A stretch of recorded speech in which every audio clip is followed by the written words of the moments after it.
Welcome again to the Talking Pictures podcast with hosts Tony Toscano, Cici Chambers, and Raquel Baldwin-Horton.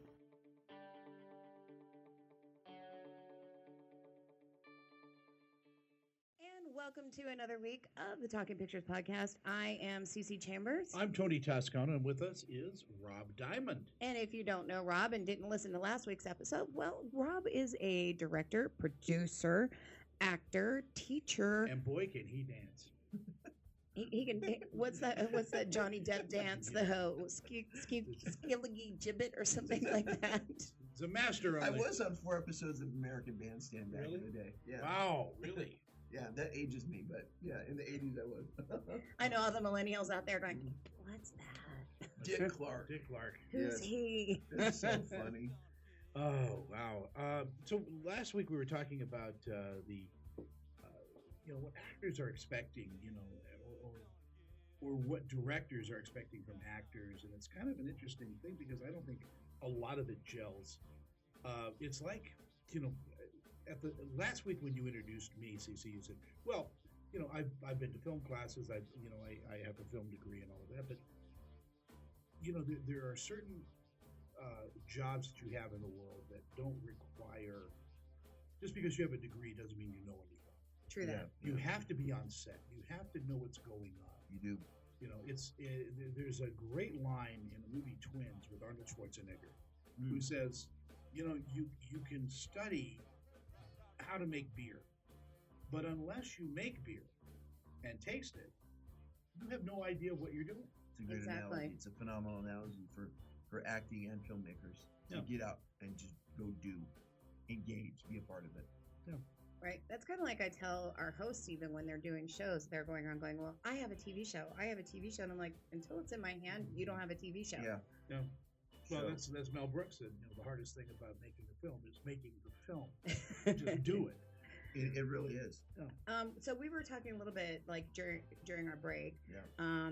that about the audition process and how some of them are just set up and to shove people through like cattle, and your actors, even though people keep talking about take audition classes, be ready for auditioning, but you also have to be in the moment. Just like Meisner says, you have to be relevant and in the moment and ready to react. But there's also that other side of it where your casting director should give you a moment to get in that moment. Yeah, I think the casting process, it's always been tough. I mean, some filmmakers will make it easier and create more of a creative space for actors to explore, which I really like. If especially if there's time. But I think a lot of casting directors, they're handcuffed because they're seeing X amount of actors in this amount of time. So what the trick is for an actor to try to find those moments within the space that they're given and almost demand it. So one of the things I teach actors is, some people say, don't come in the room as character. Well, you need to be when you're walking in the room, you need to have access to the emotion that you're about to experience for that particular character. You still have to be a talking head and professional communicate, but after you slate, it's go time. The problem is, like you said earlier, there's a reader jumping on your line. So what I tell actors to do is, if I'm slating my name and I need a moment, I don't say, "Hey, can I have a moment?" Just give me a moment. I take the moment. Right. And then if I need to take a second or two, a beat or 3 or whatever, the casting director's not going to sweat that. Right. But it will help an actor kind of just start, because I think you should, before you speak, I should already feel you. Right. And if you haven't totally prepared, who you are, who you're talking to, what you want, how you're feeling, all those things that help you access the truth, then you won't be able to live in the moment. You'll be so thrown off by someone spitting a line at you that you'll be off your game. Yeah. And I don't like it, but that's the process. The only thing I can do as a filmmaker is try to make it different when I'm auditioning actors. And sometimes if I audition them, I'll try to create more of a creative space. Isn't it important? I'm sorry to interrupt you, Cici. Isn't it important for the actor to own the role? Absolutely. I say it all the time, Tony. I mean, and you've been in the business for years, so you get that. You have to own the room, and you can't apologize for it. And how you get people to remember you is by the way you make them feel. Exactly. And this ties in two different things. The auditions that I have nailed had nothing to do with my agent, were roles that I got. Yeah. And I walked in knowing myself. and wasn't intimidated by the person sitting on the other side of the table, even though, like, I'm in a TV series that they're filming called Dead Film Society. And it's really fun, great bunch of producers. The audition process was so different. And they would give me scripts, and I'm like reading different characters from different movies just to see what I could do. And then they would say, okay, so take that character, now can you do this? Can you play that character as a gay male? And it's a girl. And so switching stuff like that. And I'm getting roles that were made for men, and they switch the character. Those ones, they love it. I mean, it's just like, they're like, oh my God, it's phenomenal. We love it. And that's good. But then you get casting directors that, this ties back into like agents we were talking about last week, and agents not working with who you are and your skills, but expecting you to change to be something else. And like, there are casting directors that I've been in front of, and I walk in and it's that cattle push. Next. Yeah, but again, here's the thing that I really want to relate to those actors who live in Utah. Yeah. Because I think it's more here and in smaller states that the casting directors here are not real casting directors. I mean, they are in a way that they're presenting, they're just kind of going through all of them and narrowing it down to like 5. Right. And then a real casting director, the real movie, selects one of those 5 or whatever.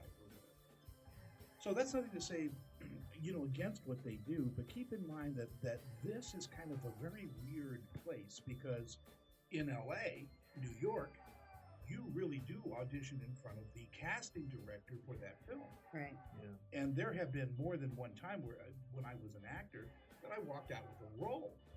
He said, "No, we got it. You got it. It's yours. We'll call your agent." Yeah. Here you don't. Here it's a waiting game, and you never really know what went on. And a film casting director, because you cast your movies, will stop you and say, "Can you do that with an English accent? Can you do it this way?" That's right. They'll show interest in it. Where here is this weird thing about objectivity. They just have blank faces on them, and you just come in, and it's kind of a really weird. There's no feeling in it. Right. Yeah. And I don't understand why that is. I don't know, but you're also an agent, right? You have a small agency. I own what I call a boutique agency. I don't run it. A girl named Crystal runs it, and so I did that. So in addition to making movies and teaching for all these years, I think about 6 years ago, I saw a need that there was actors who weren't being sent out. I'm going, well, why don't I start a little boutique agency, and newer actors who I felt were ready, let's send them out. Did you get a lot of flack from the other agencies over that? No, they don't say anything to me. I'm sure they weren't happy because it's probably taking some business, because I wasn't doing that side of it for money. I'm not interested. I was interested in helping actors. You were in the actors and saying, you're being underserved, let me help you. And so what started happening is these actors started to book with Jeff Johnson, some of the characters. And so at that point, that particular actor, I'd say, look, if you need to go to another agency that offers more, because my focus is just on film. What are the film parts that are coming through town? Let me plug you in there. And then a number of them are still really good friends of mine. They went on to like TMG or McCarty, where they could get more commercial work or voiceover work or whatever it was. But I was like, it made me really happy to know that I was getting them in front of the people that can say yes, because they started to book. And now I have actors. I don't even have time to run it. I'll tell my assistant who runs it for me who to accept. But almost every project that comes through town, someone that I represent or train is booked.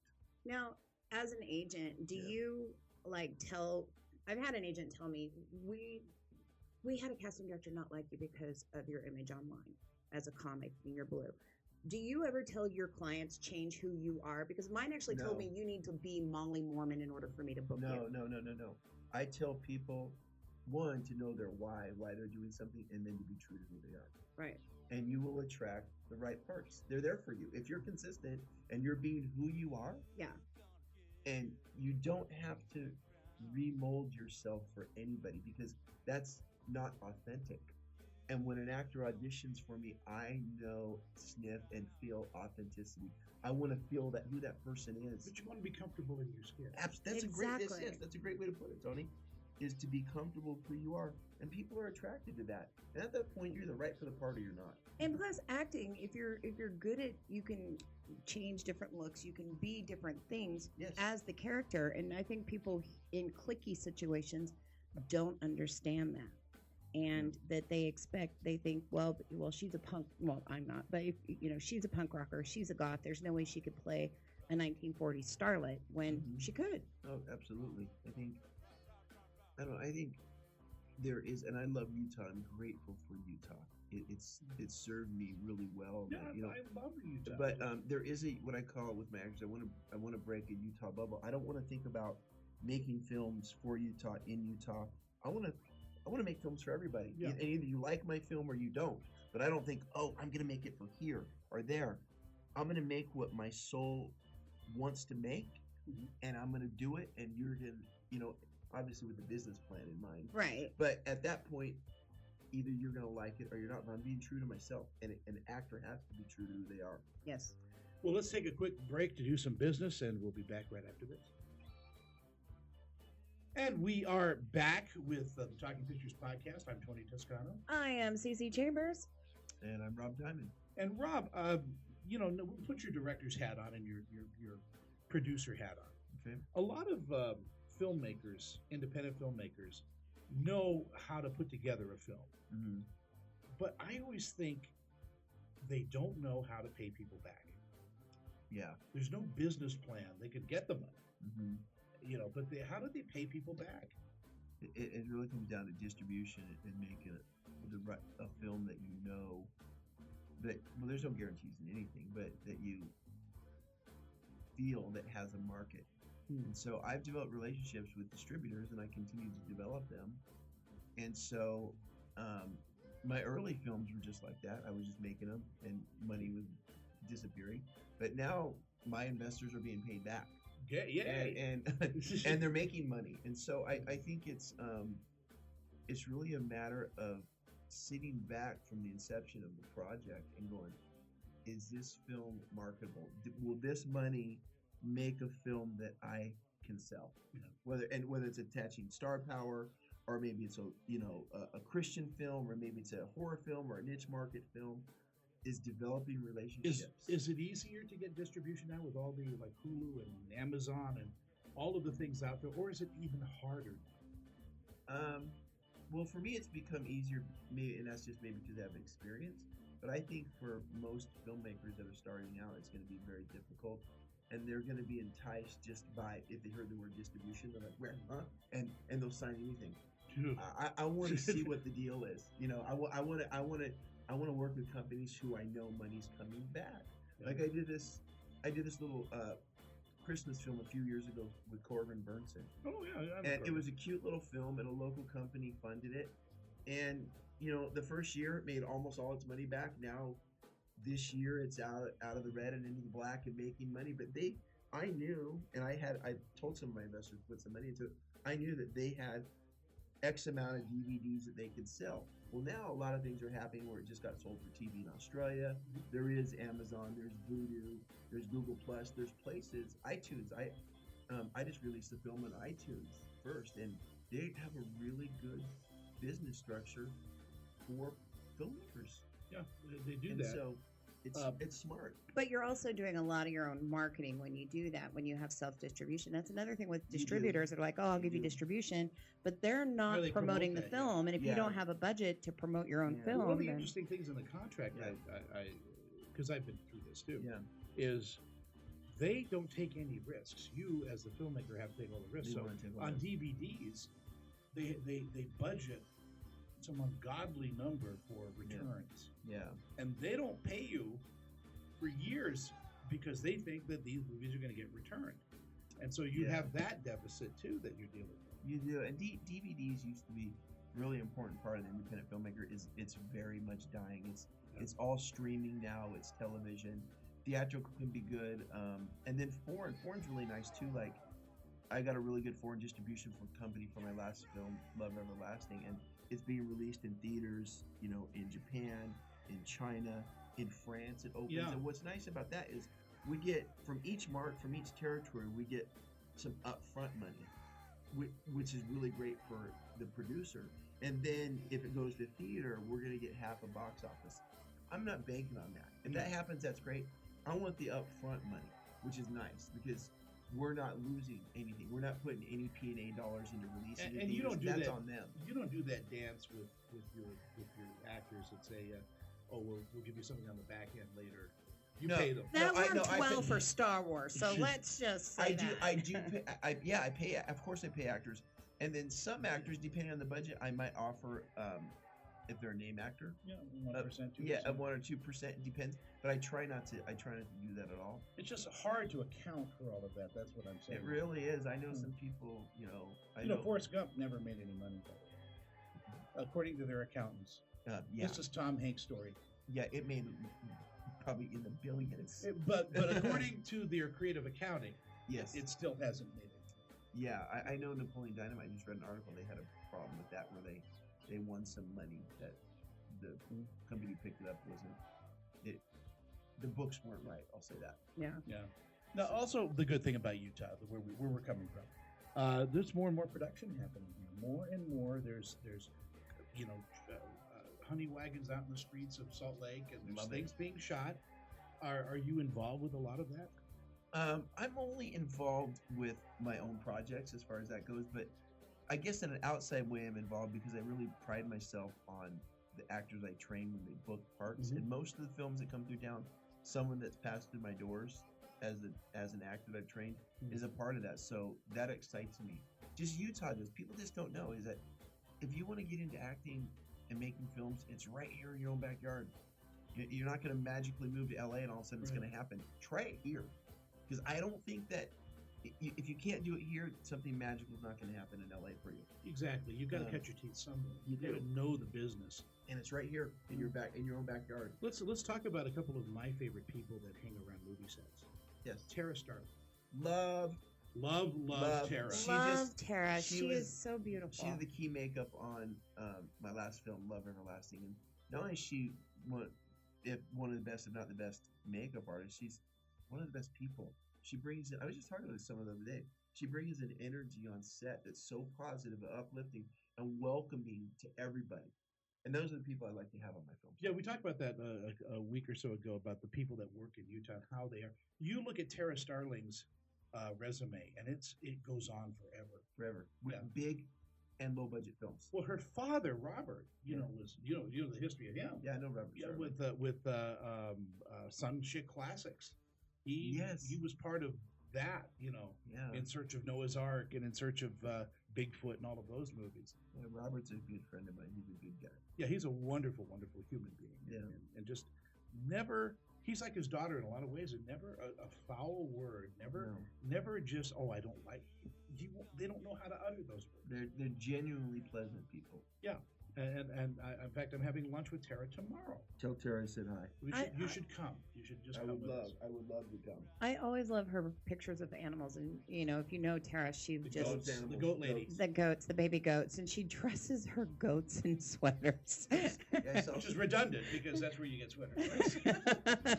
Oh, that's so funny. Yeah, I saw some of her pictures on Instagram. She's very. Do you have other favorites that you love? There's a lot. Out of Idaho, I use Troy Hinckley for Troy's great. My post sound. He's a Utah guy, but he lives in Idaho. He'll do my post sound. I love Kels Goodman. He's a good guy too. He's shot a few of my films. I've been going more to LA recently for cinematography and some post. Are you using more students now too? Yeah, I use a lot of my students in my films, of course. Well, I mean students like from USC and Davis and all of that. Where I have used students, but like my thing, there's a lot of really good composers here. There's a lot of good cinematographers. A lot of them are busy, and so I'll try to cast or hire locally, but sometimes I've been going to LA recently for cinematographers and editors and composers. So one of the most interesting things, and every so often I'm asked to talk in front of actors and actresses. Briefly, because shortly Briefly, thereafter we tell him to not. do not listen to me Yeah. because I'm crazy. So, But one of the things I always tell them is very important is to, as an actor, learn how to edit. yeah, Because when you know that you're shooting for the edit, you know inherently how to turn and what everybody's looking for, how Sure. it blends all together. Cameron Diaz, Drew Barrymore, Kate Beckinsale, they're all editors. They are all editors. I didn't know that. Yeah, and and these women coming up who I don't want to just say it's women, but I deal with a lot of women actors that Yeah. just want to just go in their trailer and come out and do their shots, and I guess that's okay. Yeah. But we live in an age now where I think you need to know how everything works on the set. Well, to be clear, they're not going into their trailer and editing between takes. No, what I'm saying though is they just want to go in there. Oh, I have 5 minutes. In front of I'm the so camera." beautiful, I'm a star. But you need to be busy with set life because that's a family. I agree. I think the more you know about how a film set is ran, the better you can be. Who's your best friend these days? Best friend? Yeah. I have a lot of really close friends, but my lifetime best friend is a guy named Dallin Smith. Really? Yeah, I grew up with Dallin. Is he a filmmaker too? He is now. He just produced a film. His son is Lucky Blue Smith, Oh wow! and who's that famous model who's an Yeah. actor. And he was just in my film, and Dallin and I have just been really close. As a matter of fact, years ago when I was doing my thing and modeling stuff, he wanted to be a director and an actor and all that. And so now, all these years later, we've come back and he's going to be co-directing a bigger budget film, a mainstream film that I'm doing called Teen Spirit. It's being filmed in California. It's a surf film, kind of like Maverick meets Blue Crush meets Friday Night Lights. It's Gidget. Yeah, there you go. Yeah, a hair of Gidget in there. And in the background, a flying nun. I've read another person I really use that's really phenomenal here is a gaffer's Phil Shepard. Phil Shepard. Yeah. He's one of He's like always busy. He's one of the best. He's one of the kindest, most talented gaffers I've ever worked He's with. really nice. I think I met him twice. He's really nice. He lights beautifully. So a couple of weeks ago, when we've been talking with Rob for a few weeks on the thing, but if you've been downloading just a few seconds, I promised you the story about Dustin Hoffman and Gene Yes. Hackman, and I was interviewing Dustin. I've known Dustin Hoffman. I've personally known him for 40 years. We worked at the Pasadena Playhouse together years ago. There was a place in Pasadena called the Handlebars where I performed in Second City. Which was a gay bar with a mustache. No.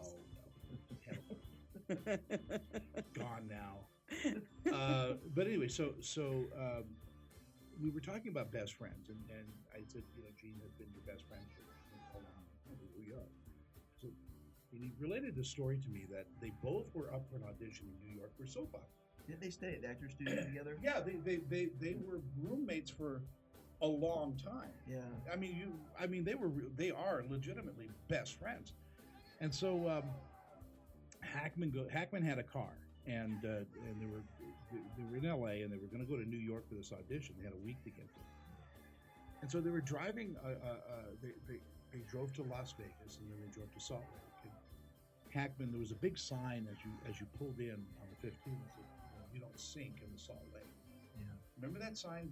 I don't remember it. We but first got here back it's true. in the 1930s. Anyway, so Hackman and Hoffman get into this argument about, I don't think that's true, and Gene goes, well, yeah, it's true because of the salt you're buoyant, blah, blah, blah. So they get in this huge argument over, so they pull over to the Salt Lake. They're on their way again for this audition. Both of them are for the same part, What a the same great role. story. They pull in, and Hoffman gets out of his, just gets into like a swimsuit, and Gene Hackman gets into his swimsuit. And they run out to the Salt Lake. They jump in, And they gag. and Hoffman's bouncing around, and he's just having a ball, and he's going, "See, I'm not sinking." And as he says that, he turns around, and there's Hackman in the car pulling out, and he left him in Salt Lake City. He was stuck here for 4 days. He left him. He left him for the part. Yeah, he said, Oh wow. best friends. So that's his Salt Lake story. Yeah. And two phenomenal actors Yeah, too. exactly. And they didn't lose. I mean, he thought it was hilarious too. I mean, at the time, you just have to look at the humor in that. That is that's a great story. Yeah. I wonder if Gene got that part or not. No, Hoffman actually got the part. It was because He called way to LA. He called ahead. He goes, I would be there, except Hoffman dumbass called his left me in father Salt and Lake said, City. I'm stuck in Salt Lake, and so he flew to New York. They got him an airplane. So he beat Hoffman. Hackman there. So they were driving in New York. Yeah, they were driving in the LA. car in Hackman's car. Yeah, What a great story. yeah, they were sleeping in the car. Because they were just poor actors, and so he finally said, "Well, I'll call my dad." He flew in, got over to the audition, got the audition, and Hackman was like a day later. It was so funny just to have them tell it. And they're still best friends. They're still best buddies. Yeah. That's an amazing story. Yeah. So I mean that's that era of friendship and acting. I know it even goes before that with Bogart and Peter Lorre were best friends. And there's a great story about these guys. I don't know how they did it. They would work until 10, 11 o'clock at night on a film. They go drinking all night. Yeah. And they get up and they go back to the set. So one night at a bar, it was at Lusso and Frank's. Peter Lorre went in early and had them put sugar glasses. You know what sugar glasses are? They're the kind of glasses that used to get over people's heads. You can break. They break. So he had a couple of sugar glasses put up, and Lorre goes, "Hey, Bogey, let me try this," And him? Yeah, Peter Lorre. So he drinks a shot and then bites the glass and throws it down, And Bogey goes, "Oh, I can do that." And gets a glass, not a sugar glass. Oh no! Drinks it, bites it, cuts his entire mouth open. Has to get stitches. He's still on the set 6 8. Oh, Tough guy. Tucker like this because he's got scars inside his teeth. Exactly. What were you telling me about the one actor that Silence of the Lambs? Anthony Hopkins. Yeah, what were you telling me about him? I'll tell you what. If you guys stay tuned to the next show, we'll talk about Anthony Hopkins. Yes. We'll be back next week.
The Talking Pictures podcast is produced by Talking Pictures Productions.